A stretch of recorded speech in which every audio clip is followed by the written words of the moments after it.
আসসালামু আলাইকুম dear learners, আশা করি সবাই ভালো আছেন। আজকের এই ভিডিওতে সবাইকে স্বাগতম।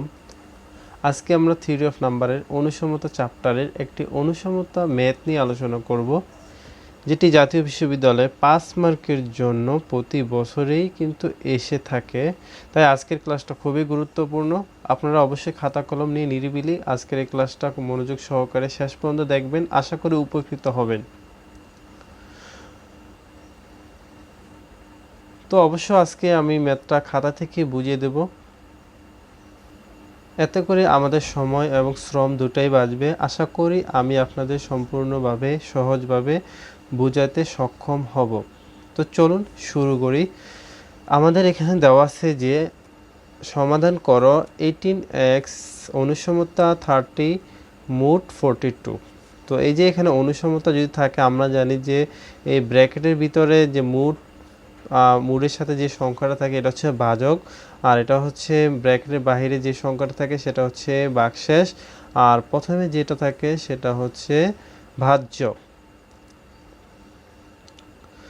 তো এখানে আমাদের অনুসমতা ম্যাথটা সমাধান করতে হলে প্রথমত আমাদের দেখতে হবে যে এই যে ব্র্যাকেটের ভিতরে যে সংখ্যাটা আছে আর এই প্রথমে যে সংখ্যাটা আছে, এই দুইটা সংখ্যার মধ্যবর্তী এমন কোনো সংখ্যা আছে কিনা যেটা দিয়ে দুইটা সংখ্যাকেই ভাগ যায়, অর্থাৎ দুইটা সংখ্যার ভাজক আছে কিনা, অর্থাৎ এমন কোনো সংখ্যা আছে কিনা যে সংখ্যা দিয়ে উভয়কেই ভাগ যায়। তাহলে আমরা যদি দেখি 1 ছাড়া, 1 দিয়ে তো যে কোনো সংখ্যারই ভাগ যায়, 1 দিলে হবে না, 1 ব্যতীত। আচ্ছা, আমরা যদি 2 থেকে শুরু করি তাহলে 2 দিয়ে 18কে ভাগ যায় কিন্তু 42কেও ভাগ যায়। তারপর হচ্ছে 3 দিয়ে যদি আমরা এখানে দেখি, 3 দিয়ে 318, 18কে ভাগ যায়, 42কে ভাগ যায়, হ্যাঁ 42কেও ভাগ যায়। তারপর 4 দিয়ে যদি আমরা দেখি 18কে ভাগ যায় না, 4 দিয়ে হচ্ছে 42কেও ভাগ যায় না, 5 দিয়ে যায় না, 6 দিয়ে যায়, 3 6 18। তারপর হচ্ছে এখানে আমরা 6 দিয়ে ভাগ দিলে 6 7 42। তারপর 7 দিয়ে যদি দেই এখানে যায় না, 18কে যায় না, 42কে যায়, 6 7 42। তো 8 দিয়ে দিলে যায় না। তো সবচেয়ে আমাদের এখানে আমরা দেখতে পাচ্ছি কি 2 দিয়ে যায়, 3 দিয়ে যায়, তারপর হচ্ছে 6 দিয়ে যায়। ঠিক আছে, তো এখানে সবচেয়ে বড় কোনটা? 6। তো এখানে কাউন্ট করব আমরা, 6কে কাউন্ট করব। তো এখানে আমরা প্রথমে লিখছি যে প্রদত্ত অনুসমতা যা আছে সেটা লিখে দিলাম। তারপর হচ্ছে এখানে আমরা 18,42 এইখানে ফার্স্ট ব্র্যাকেট দ্বারা আবদ্ধ করতে হবে, মাঝখানে কমা। এটা মানে হচ্ছে যে 18 আর 42-এর ভাজক কত? 18 আর 42-এর ভাজক অথবা উৎপাদক 6। ঠিক আছে, সবচেয়ে বড় সংখ্যা হচ্ছে 6 এবং 6 30কেও ভাগ যায়, এই যে 30। ঠিক আছে, এখানে আমরা দেখতে হবে যে 30কে 6 দিয়ে ভাগ যায় কিনা। ঠিক আছে, এই দুইটা জিনিস অবশ্যই আমাদের লক্ষ্য রাখতে হবে যে যে ভাজকটা আমরা পাবো এই ভাজকটা দিয়া এই ব্র্যাকেটের বাহিরে যে ভাগশেষটা আছে ওইটাকেও ভাগ যায় কিনা। যদি ওইটাকে ভাগ যায় তো আমাদের এখানে সমাধান আছে, যদি ভাগ না যায়, ঠিক আছে, সাপোজ এখানে যদি 4 হতো তাহলে 30কে তো 4 দ্বারা ভাগ যায় না, এটা দ্বারা হচ্ছে মানে এই পরের সংখ্যাটাকে এই প্রথম সংখ্যা দিয়ে ভাগ যায়। এখানে কিন্তু এটা হচ্ছে ভাজক, এই যে 6 হচ্ছে ভাজক আর 30 হচ্ছে ভাজ্য। তো এখানে তো 6 দিয়ে 30-এ ভাগ যায়, তার মানে এটার সমাধান আছে। আর যদি ভাগ না যায় তাহলে কিন্তু সমাধান নাই, তাহলে এখানেই অঙ্কটা কিন্তু শেষ হয়ে যাবে। যে আমরা লিখবো যে ভাগ না, এই অঙ্কটার বা এই সমাধানটির কোনো, এই সমস্যাটির কোনো সমাধান নাই। ঠিক আছে, তো আমরা দুইটা জিনিস এখানে লক্ষ্য রাখতে হবে যে আমাদের ব্র্যাকেটের ভিতরে যে সংখ্যাটা আছে এবং প্রথমে যে সংখ্যাটা আছে দুইটার কোনো ভাজক আছে কিনা, 1 ব্যতীত। যদি ভাজক যত থাকবে ততটা সমাধান থাকবে। তো এখানে 6টা আছে, তার মানে প্রদত্ত অনুসমতাটির 6টি সমাধান বিদ্যমান। যদি এখানে 1 হয়, যেমন 1 ব্যতীত তো অন্য কোনো 1 তো হইতেই পারে যে কোনো, যদি 1 হয় তাহলে কিন্তু একটাই সমাধান থাকবে, 2 হইলে 2টা সমাধান, 3 হইলে 3টা সমাধান। তো আমাদের যেহেতু এখানে 6 হয়েছে তার মানে 6টা সমাধান আছে, প্রদত্ত অনুসমতায় 6টি সমাধান বিদ্যমান। সুতরাং এখন আমরা কি করলাম, প্রথমে যে সমীকরণটা আছে এই সমীকরণটা লিখে দিলাম। লিখে দেওয়ার পর আমাদের এখন কাজ হচ্ছে এক্স এর মান বের করা। ঠিক আছে, এক্স এর মান বের করব। তো এক্স এর মান বের করতে হলে আমাদের 18কে দূর করতে হবে। তো 18কে সরাসরি আমরা এখানে দূর করতে পারবো না, এটা ধাপে ধাপে এটাকে ছোট করতে হবে। তো আমরা এখানে দেখতে পাচ্ছি যে প্রত্যেকটা সংখ্যার এই 6 দ্বারা ভাগ যায়, তাহলে 6 দ্বারা ভাগ দিলে 18কে 6 দ্বারা ভাগ দিলে কত হয় 3, 30কে 6 দ্বারা ভাগ দিলে হয় 5, 42কে 6 দ্বারা ভাগ দিলে হয় কি 6 7 42 7।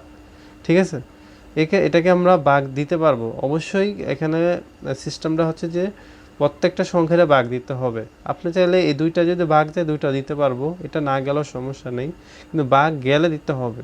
যেমন এখানে যে 41 থাকতো তাহলে কিন্তু এখানে আমাদের 41 লিখতে হতো, কারণ 41কে তো আর 6 দিয়ে ভাগ যায় না, যেটাকে ভাগ যায় সেটাকে আমাদের এখানে ভাগ দিতে হবে। তারপরে এখানে আমরা কি করলাম 15x, 15x কই থেকে আসলো, আমরা এখানে 5 দ্বারা গুণ করে দিছি। গুণের বেলায় কিন্তু এই ব্র্যাকেটের ভিতরেরটা গুণ করা যাবে না, গুণের বেলা হচ্ছে শুধু ব্র্যাকেটের বাহিরে। তাহলে 3 5 15, 5 5 25, 5 দিয়ে গুণ করার কারণ হচ্ছে এখানে আমরা একটা চিন্তা করছি যে 15 5 দিয়ে গুণ করলে কত হয় 15 হয়, আর 15কে লেখা যায় কি 14x প্লাস এক্স। তো 15কে যখন 14x প্লাস লেখা যাবে তখন হচ্ছে 14টা কাটা যাবে, তখন আমরা x এর ভ্যালু পাবো। এই জন্য আমরা এখানে 5 দ্বারা গুণ করছি। এটা এবার আপনার তৎক্ষণাৎ এই জিনিসটা মাথায় আনতে হবে যে এখানে কত দিয়ে গুণ করলে এটাকে ভেঙে এরকমভাবে লেখা যায় যাতে ওইটাকে আবার কাটাকাটি করা যায়। ঠিক আছে, অ্যাট এনি চান্স আমাদেরকে এক্স এর মান বের করতে হবে যে কোনো উপায়ে। ঠিক আছে, তো এখানে আমরা যে 15xকে আমরা লিখতেই পারি 14x প্লাস এক্স, কারণ আমরা যে 14x আর এক্স কি 15x, ঠিক না? তো এটা আমরা লিখতেই পারি। আর 19 মধ্যে এখানে 25টা আমরা কি লিখতে পারি 21 প্লাস 4। তো এখানে আমাদের একটা প্রশ্ন আসতে পারে 21 প্লাস 4 কেন, আমরা একটু আগে বললাম যে এরকমভাবে লিখতে হবে যাতে যেটাকে ভাগ যায়। ঠিক আছে, আপনি দেখেন এখানে আপনি চাইলে এটাও লিখতে পারতেন, যেমন হচ্ছে যে 14, ঠিক আছে 14 প্লাস হচ্ছে 9। তো এখানে আমরা 14কেও 7 দ্বারা ভাগ যায়, তো আমরা 14 না লিখে কি লিখেছি 21 লিখেছি, কারণ বড়টা সংখ্যা দিতে হবে। যে 25 থেকে ছোট কোন সংখ্যা আছে যেটাকে 7 দিয়ে ভাগ যায়, 25 থেকে ছোট আছে 24, 24 কিন্তু 7 দিয়ে ভাগ যায় না।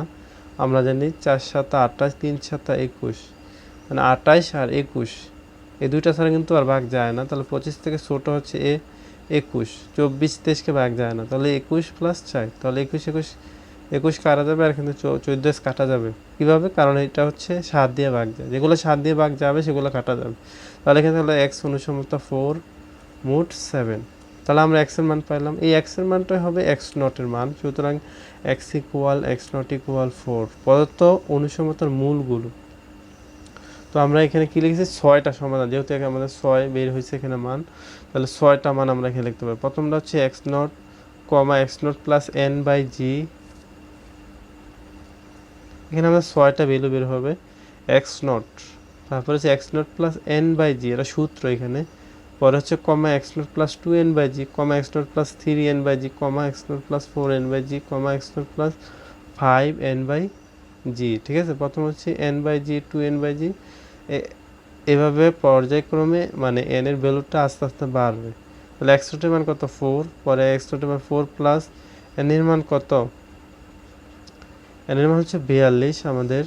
ঠিক আছে, এই যে ব্র্যাকেটের ভিতরে যেটা এটা হচ্ছে n এর মান, যে এটা হচ্ছে n এর মান, তাহলে n এর মান হচ্ছে 42, তাহলে হবে কি 42 বাই 6, 6 হচ্ছে যে আমাদের যে ভাজকটা বেরোচ্ছে।